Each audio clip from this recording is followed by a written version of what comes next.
We're here at Harkers Island, North Carolina with Dena Gill Lewis telling her miracle story of healing. And these next few minutes we're going to share some of the funny moments, some of the moments where people didn't know how sick she was. Even her own husband didn't realize how severe it had gotten. And how those little mountain steps she took in the beginning, when God began to move, she took these steps by faith. And they're funny because you don't expect it, and it really does show that it takes a little bit of effort when God begins to move in your life. You have your part, but He does all the rest. So Dena, we're just going to talk a little bit about the eating and some of the stories about that, things that went on. You're in the chair, and the doctor has said if you don't eat, you're going to have a feeding tube, and she tells you to go get Clear Ensure and drink some. Mm-hmm. So what happened that day? Well, I called my friend, and I sent her a message that what had been said, and we went by Walmart. I sat in the car, and my husband went in to buy the Ensure. And he come out and said to me, I certainly pray that this works, that you're able to hold this.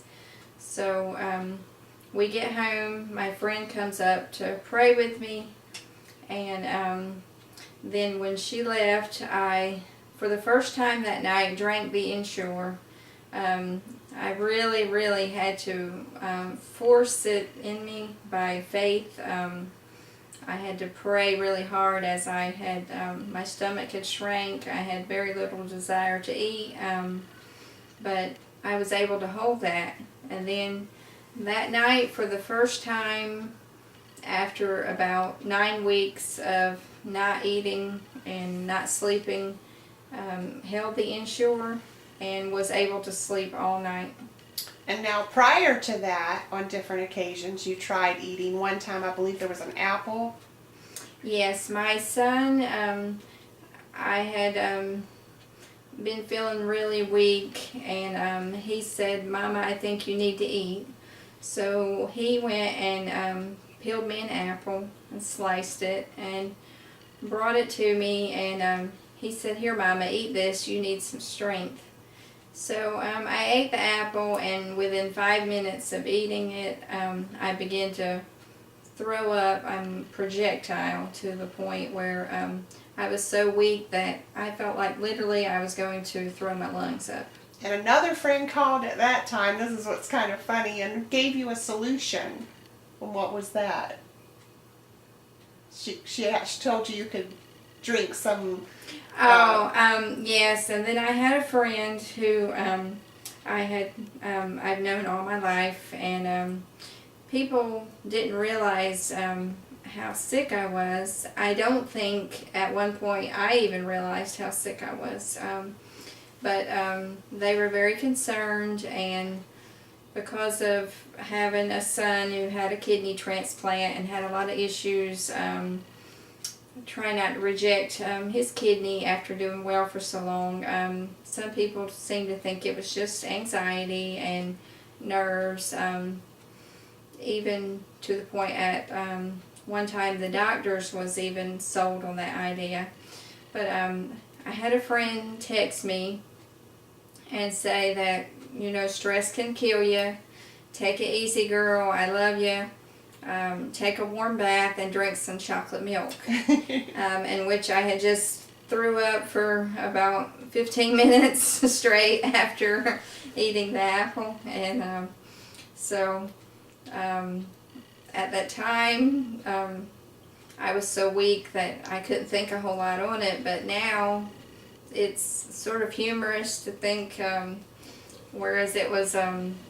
we didn't know, but it was a severe liver injury issue, and so now it's sort of our family joke that, it's funny that to think that people didn't realize the seriousness, but to think that something like chocolate milk could fix a damaged liver. But it's just one of those things that family, friends, my husband or myself at the time didn't realize the seriousness of the situation. Right, and we do tend to err on that side of things. We don't know with sickness where it's going. So then you drank the Ensure a little bit. This is day one. That evening you went out, or the next day? The next day. That night, after I'd say 9 to 10 weeks of not sleeping, maybe sleeping 2 hours a night, that I wasn't throwing up or nauseous or stomach ache. That first night after I drank the Ensure, I prayed really hard to drink it and get through it.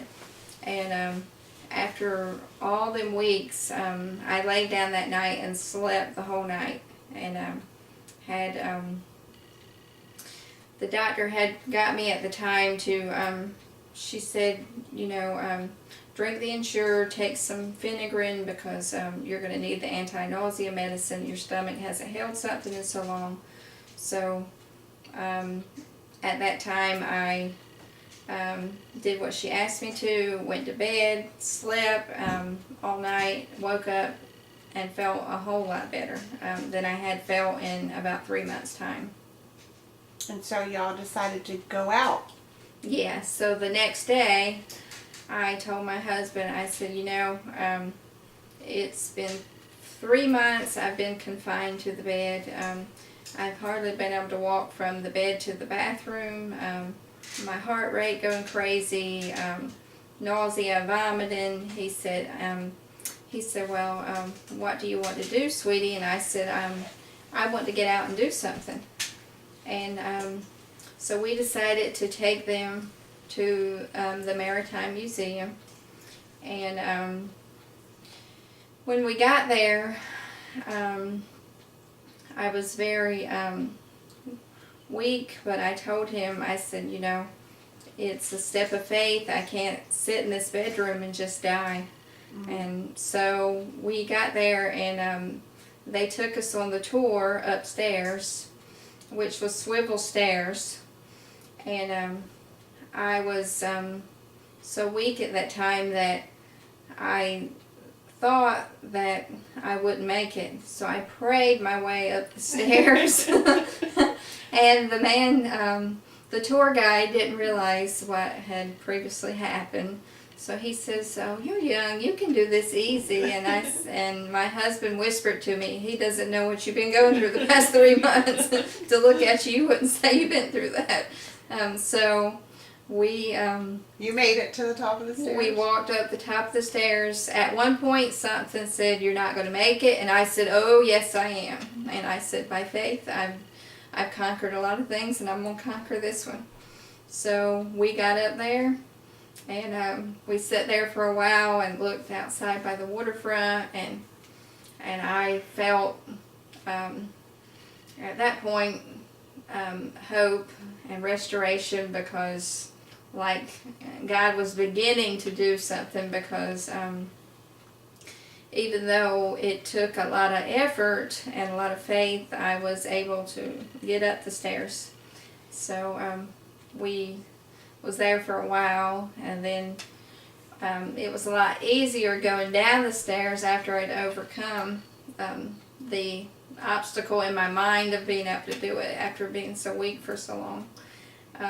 Then we left, and I told my husband, I said, "Okay, I think I'm ready to try to eat something now." And he looked at me amazed, like, "Wow, you're really taking some leaps of faith today." So he said, "Okay, well, let's go to No Names." So I said, "Well, I'm going to try soup and salad."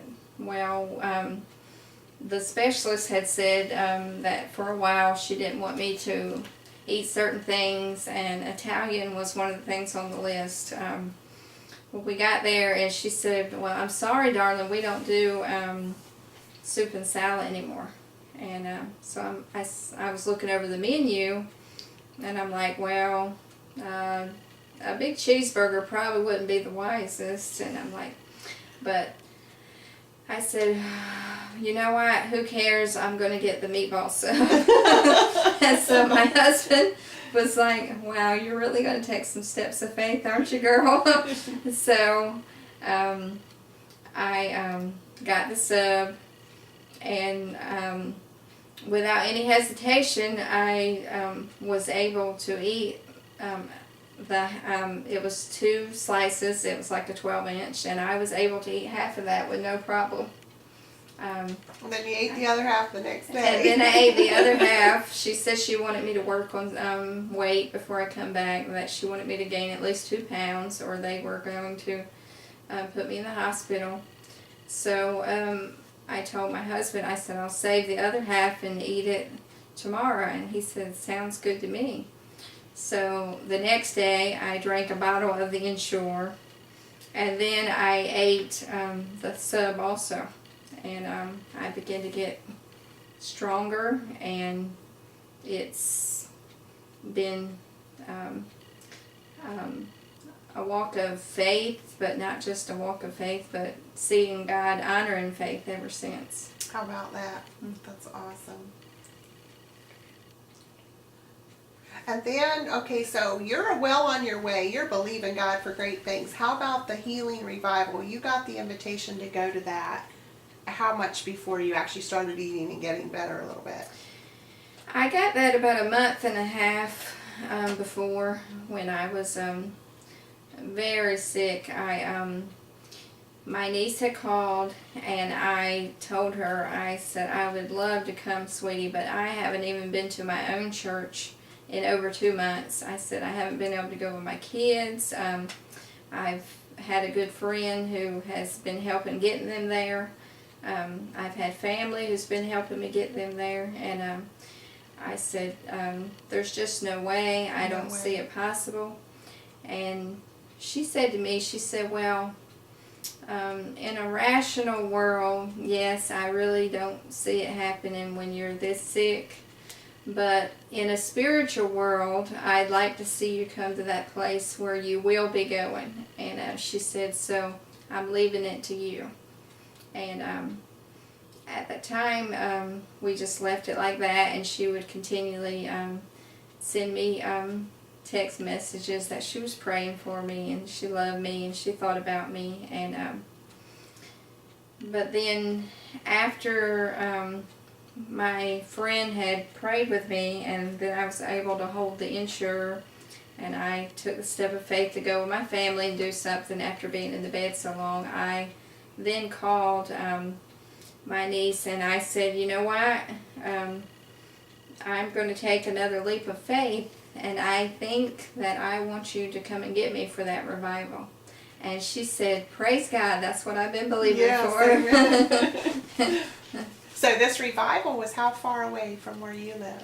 And this was in Norfolk, Virginia, which is about 5 hours from here, where my niece lives. And how long did you stay with her? It was for a weekend, so it was 3 days, and 2.5-day services. Did you ever been to anything like this in Norfolk? Did you know where you were going? No. Did you know the people at all? No, it was a huge leap of faith. I had never been to that area. I normally don't go anywhere without my children or my husband. I had to, really was conflicted, because I knew that this is something I needed to do, but on the other hand didn't want to go without my husband and children.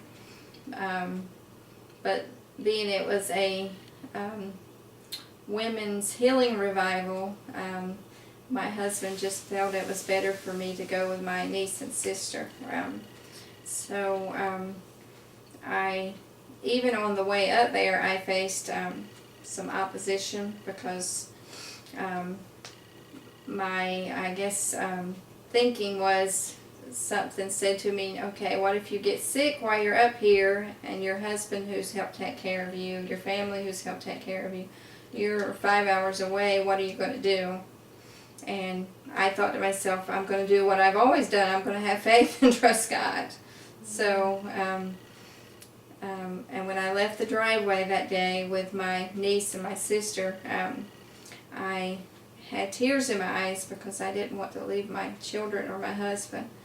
But he said to me, sweetheart, this is something you need to do. I know beyond the shadow of a doubt you're supposed to do this. And they all said, my kids kissed me and they said, yeah, we love you, Mommy, and this will be good for you. So I got in the car and went totally blindsided on faith that God was going to meet me where I was at. So you go to the service the first day. Is it a day service all day? Mm-hmm. And what happens there?